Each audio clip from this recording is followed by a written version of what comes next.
간단히 제 소개 먼저 드리면은, 저는 이제 전공은 미생물학을 전공을 했고요.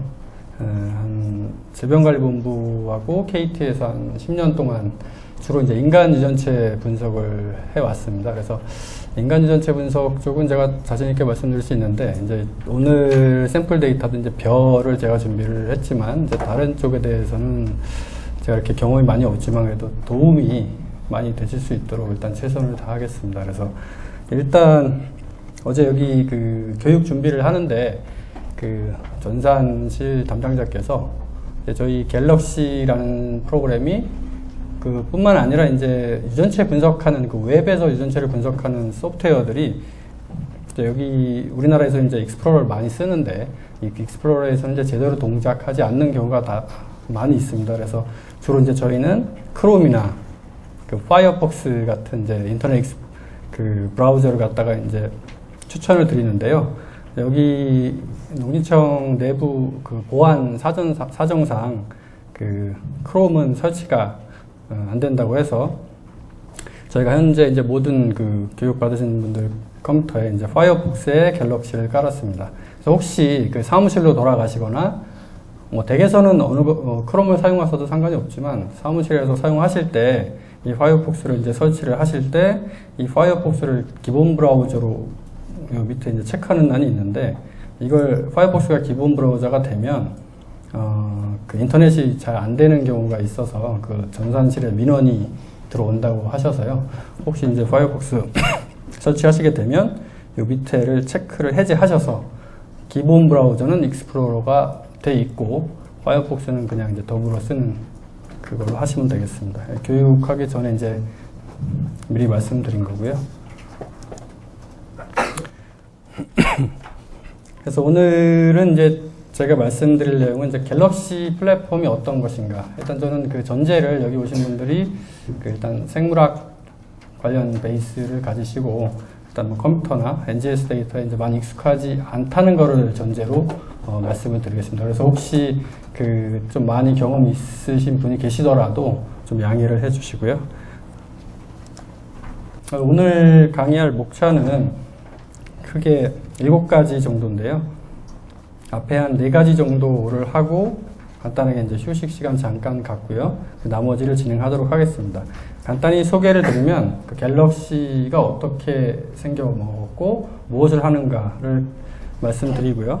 그 다음에 이제 갤럭시에 그 유전체 데이터를 올리는 방법, 그리고 이제 가장 중요한 게 내가 직접 생산했거나 아니면 외부의 뭐 시퀀싱 회사를 통해서 가져온 데이터가 실제로 양호하게 생산되어 있는지를 알아야 됩니다. 그리고 내 데이터가 아니고 뭐 협력 연구를 하거나 외부 데이터베이스에서 데이터를 가져왔을 때 그 데이터의 품질이 어떤지를 알아야 그 내가 분석을 했을 때 나올 결과를 어느 정도 예측을 할 수가 있거든요. 그러니까 안 좋은 데이터가 들어갔는데 좋은 결과가 나올 확률은 거의 없습니다. 그래서 그걸 알아야지 재실험을 하든지 아니면 이제 시퀀싱 회사에 다시 재실험을 요구를 하든지 할 수가 있으니까. 그래서 이제 그게 어떻게 보면 그 분석을 할 때 가장 중요한 스텝이 될 수도 있습니다. 그런데 대부분 이제 교육에서는 여기는 많이 간과를 하고 실제 온라인하고 뭐 콜링하는 거 이런 거로 이제 주로 강의를 하는데요.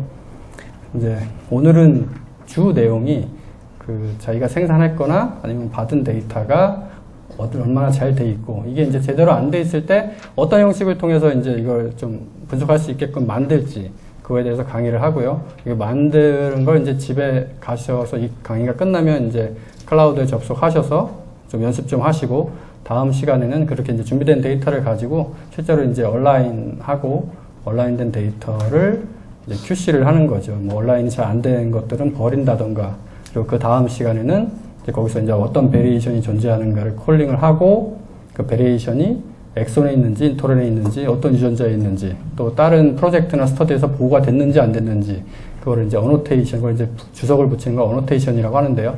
어노테이션을 붙이고 그러면 이제 자기가 원하는 나는 엑손에 존재하고 아미노산 체인지를 일으키면서 다른 데 보고되지 않은 거를 갖다가 원해 그랬을 때 이제 그거를 뽑아내는 그 방법까지 하는 게 제가 이제 오늘까지 합쳐서 3일, 그러니까 이번 주, 다음 주, 그리고 다음번까지 해서 3번에 걸쳐서 하는 거고요. 주 내용은 홀 엑솜 그러니까 벼 데이터의 홀 엑섬 데이터를 가지고 그 리시퀀싱한 분석하는 거가 되겠습니다. 그래서 방금 말씀드렸다시피 그 시퀀싱을 통해서 이제 데이터가 생산되면 그 파일 이름이 이제 FASTAQ라고 들어오게 됩니다. 근데 이제 이 기계가 사실 그 시퀀싱을 해주는 회사에서 뭐 5년 전에 도입한 기계도 있고 최신에 도입한 기계도 있고 해서 옛날 기계에서 생산된 데이터는 옛날 포맷을 가지고 있습니다. 그래서 옛날 포맷의 데이터를 그냥 현재 생산된 데이터와 같이 섞어서 분석해버리면 결과가 이상하게 나오거든요. 그래서 첫 번째는 내 데이터가 어떤 포맷으로 되어 있는지를 확인을 하고 좀 더 구체적으로 말씀드리면 시퀀싱, ACGT가 기계를 통해서 나오는데 얼마나 잘 시퀀싱이 됐는가를 점수를 매긴 그 퀄리티가 있습니다. 이 퀄리티가 어떤 포맷으로 되어 있느냐를 이제 말씀드리는 거고요. 그걸 먼저 확인한 다음에 그게 이제 가장 최신의 포맷으로 바꿔주고요. 그 다음에 바꿔준 다음에 그 로우 데이터, 그러니까 FASTQ 파일이 얼마나 품질이 좋은가를 이러한 FastQC라는 프로그램을 통해서 그 검사를 하고 그렇게 이제 안 좋은 부분들이 나타나게 되면 이 부분들을 잘라서 짧게 만들거나 아니면 위드 자체가 너무 안 좋은 데가 많으면 아예 위드를 통째로 날려버리는 이제 이런 작업을 오늘 할 겁니다. 그래서 이렇게 오늘 이제 이런 일련의 과정들이 끝나면 다음 주에는 이 데이터를 가지고 실제로 이제 그 레퍼런스 지놈에다가 요 리드들을 각각 이제 붙여볼 겁니다. 그래서 어느 크로모점 위치에 가는지 붙이고 그 붙인 것들이 제대로 붙었는지 안 붙었는지 잘 안 붙은 놈들은 제거하거나 아니면 그 중복된 애들은 또 중복을 제거하고 이런 일련의 작업들 이제 QC라고 제가 했는데요. 그래서 그 붙은 거에 대한 QC를 다음 주에 할 거고요.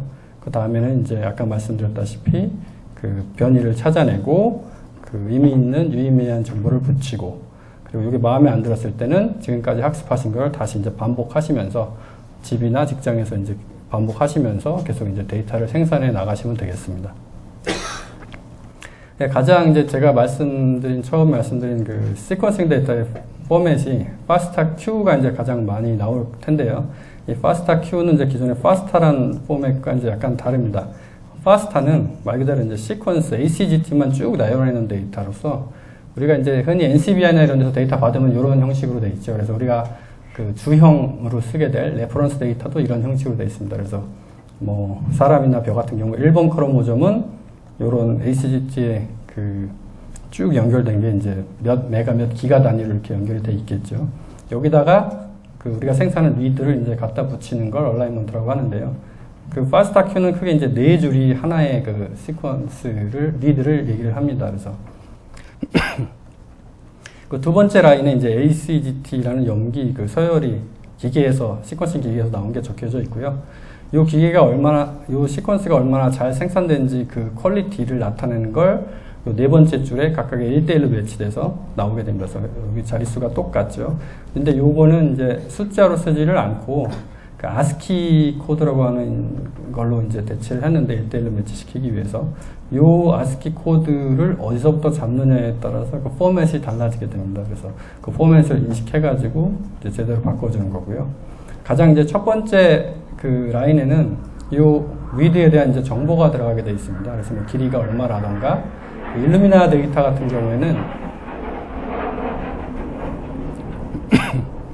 일루미나 데이터 같은 경우에는 여기 이제 기계 또는 뭐 이게 페어드 엔드인지 페어드 엔드에 뭐 왼쪽 건지 오른쪽 건지 이런 정보가 들어가게 되어 있고요.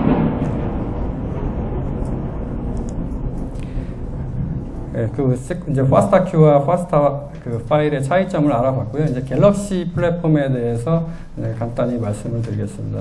그래서 오늘 이제 제가 주로 앞으로 3주 동안 강의할 그 갤럭시 플랫폼은 여기 이제 아래 보시면 그 펜스테이트 유니버시티랑 에머리 유니버시티에서 이제 만들고 이제 계속 관리하는 거로서 크게 이제 네 가지 형태의 어떤 그 서비스라든가 아니면 이제 카테고리로 나눌 수가 있는데 첫 번째는 이제 실제 외부로 접속해서 뭐 아마존이나 아니면 그 펜스테이트 유니버시티에 그 웹에 접속을 해서 사용자들이 인터넷 기반으로 이제 이용할 수 있는 게 이제 유지 갤럭시라고 하고요. 그 다음에는 이제 갤럭시를 저희 KT 같이 이제 클라우드에서 쓰거나 아니면 이제 단일 서버에다가 갤럭시를 설치해서 이제 파는 그런 서비스 업체들도 있습니다. 그래서 그런 형태로 제공을 한다든가 아니면 이제 리눅스나 컴퓨터 잘 아시는 분이 갤럭시를 자기 로컬 PC에다 이제 설치를 해서 쓰는 형태, 그렇게 갤럭시를 사용하는 형태가 있겠고요. 그 다음에 이제 갤럭시 교육 관련 자료들은 갤럭시 홈페이지를 연결하시면 동영상이라든가 여러 가지 존재를 하고 있습니다. 그 다음에 이제 아까 김상조 교수님 이제 콜센터 같이 이제 여기 갤럭시에서 이제 위키 같은 게 있어서 서로 이제 그 소프트웨어나 뭐 분석하는 그런 조건이나 파이프라인 등을 공유하고 서로 이제 의견을 교류하는 점도 있고요.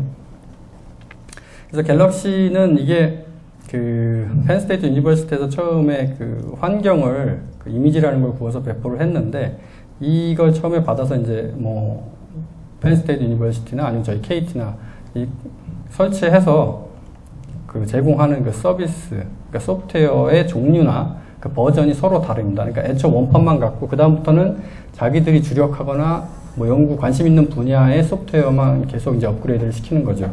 아시다시피 이 갤럭시에는 한 수십 가지의 소프트웨어가 여기 들어가 있는데요. 그 수십 가지 소프트웨어가 지원하는 다양한 생물종의 레퍼런스 지놈까지 이게 다 맞추는 게 쉬운 일이 아니라서 각각의 제공하는 학교나 뭐 업체마다 그게 좀 다 다르니까 이제 그거를 좀 아시고 사용하시면 도움이 되겠습니다. 그래서 갤럭시는 특징은 크게 세 가지입니다.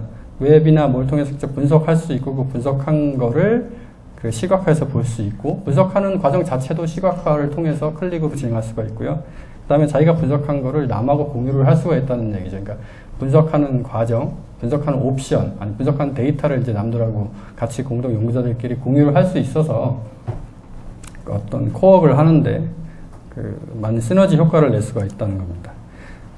실제로 이제 그 여러분 컴퓨터에 이제 갤럭시 화면이 떠 있을 텐데요. 이건 이제 저희가 그 미리 파이어폭스에 깔아서 그 접속을 해 놓은 상태고요. 그 보시면은 크게 구성이 맨 위에 메인 메뉴가 있고 그 왼쪽에 크게 이제 툴이라고 해서 도구를 모아놓은 창이 있습니다. 그래서 이제 각각 누르면 그 이 밑에 하위로 이제 여러 가지 툴들이 나오고요. 여기 보시면 이제 뭐 NGS를 분석하는 툴부터 해가지고 다양한 툴이 있습니다. 이제 필요하신 거를 찾아서 이제 그 분석하시면 되겠고요.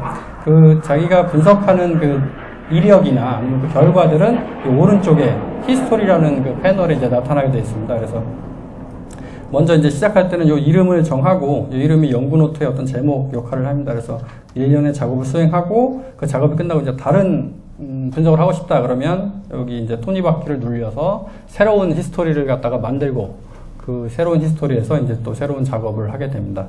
그래서 주로 이제 하는 내용이 여기 이제 게이트 데이터라는 걸 통해서 데이터, 자기가 분석할 데이터를 이쪽으로 옮겨 놓고 그 다음에 이제 요 왼쪽에 있는 여러 가지 분석 툴로 해서 그 데이터를 이제 분석하고 그 결과들을 여기다 쌓아두는 형식으로 갤럭시는 이제 분석이 진행이 됩니다.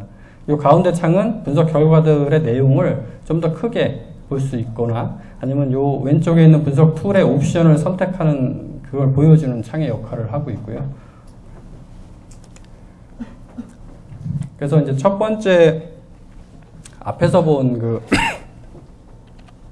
화면은 그 메인 메뉴 중에서 이제 그 분석 창을 그 보신 거고요. 그 옆에 이제 워크플로우나 쉐어드 데이터 이런 페이지에 대해서 설명을 드리겠습니다.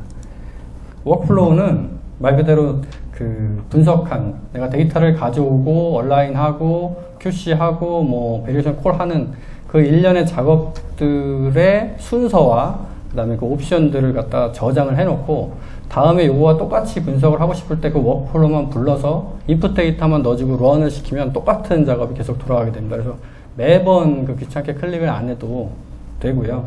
그 워크플로우들을 자기가 만들어서 저장을 할 수가 있고 남이 만든 거나 자기가 공유 받아서 쓰거나 내 거를 남한테 공유를 해줄 수가 있습니다. 그래서 갤럭시가 이렇게 쓸 수가 있고요. 쉐어드 데이터는 이 그 남한테 공유해준 뭐 히스토리나 워크플로우의 목록 아니면 이제 관리자가 여기에 모든 갤럭시에 접속한 사람들이 공통으로 쓸 수 있는 데이터들을 미리 저장을 해놨습니다. 그래서 굳이 내 컴퓨터나 아니면 DB에서 가져오지 않고 다른 연구자가 여기 저장을 해놨어. 이거 가져가서 써. 그러면 이제 이 쉐어드 데이터로 들어와서 뭐 그 여기 같은 경우 이제 좀 이따 저희는 여기 라이스라는 폴더 안에 있는 샘플 데이터를 가져와서 이제 분석하는 연습을 할 겁니다. 그래서 이제 쉐어드 데이터가 있고요. 그 다음에는 이제 유저, 뭐 비주얼라이제이션하고 헬프는 건너뛰고, 유저는 이제 그게 그 갤럭시에서 그 사용자 등록을 하고 로그인 할 때 쓰는 겁니다. 그래서 아까 그 들어올 때 그 등록 다 이메일 적으셨죠. 그래서 그 좀 이따 실습을 할 때 유저 페이지에 가서 그 이메일로 그 계정을 만들고 패스워드 만드시고, 그 다음에 퍼블릭 네임, 뭐 닉네임 같이 이제 뭐 쓰실 거를 갖다가 위에 적어서 계정을 만드신 다음에 이제 유저에 있는 로그인으로 들어가서 로그인 하시면 그때부터 이제 갤럭시를 사용하실 수 있는 겁니다. 그래서